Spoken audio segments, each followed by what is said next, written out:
गांव के पास एक हरा भरा जंगल था जिसका नाम था आत्मवृक्ष वन। ये जंगल न सिर्फ अपनी हरियाली के लिए प्रसिद्ध था बल्कि वहाँ की रहस्यमयी कहानियों के लिए भी। लोगों का मानना था कि वहाँ एक साधु तपस्या करता है और कभी कभी वहाँ एक भूत भी दिखाई देता है, पर ये भूत किसी को नुकसान नहीं पहुँचाता था, बल्कि कहते हैं कि जो भी उस भूत से डरने के बजाय उसकी बात सुनता है उसकी जिंदगी बदल जाती है।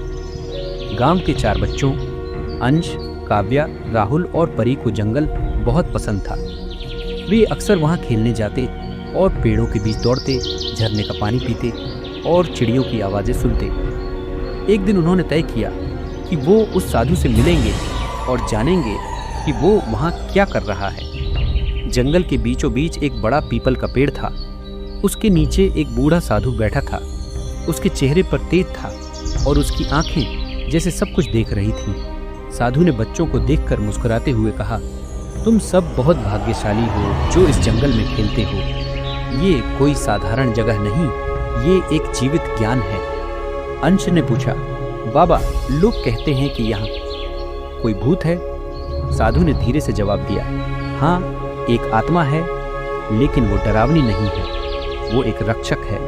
वो आत्मा एक अर्शिकी है जो हजारों साल पहले इस जंगल को हरा भरा रखने के लिए अपनी जान न्यौछावर कर गया था।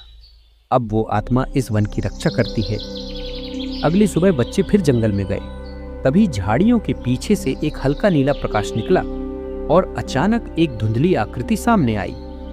बच्चे डरने ही वाले थे कि वह आत्मा बोली, डरो मत, मैं इस वन की आत्मा हूँ।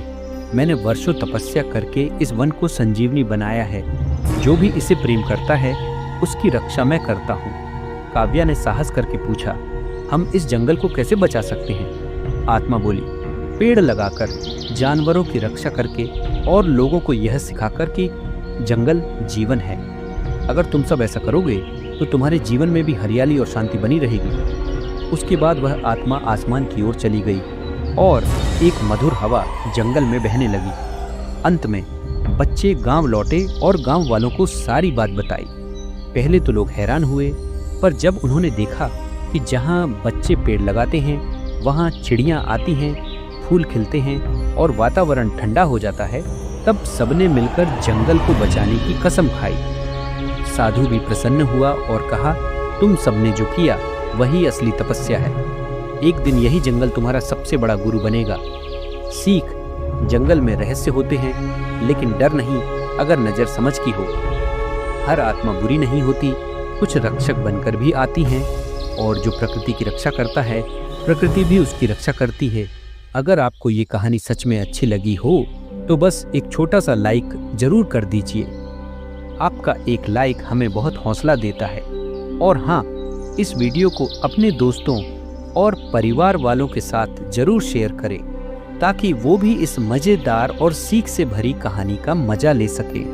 अगर आप भी ऐसी ही दिलचस्प, रहस्यमयी और मन को छू जाने वाली कहानियाँ सुनना चाहते हैं तो हमारे चैनल एक ही कहानियाँ को सब्सक्राइब ज़रूर कर लीजिए। सब्सक्राइब करते हुए घंटी वाला बटन दबाना मत भूलना ताकि अगली कहानी सीधा आपके पास पहुँचे सबसे पहले।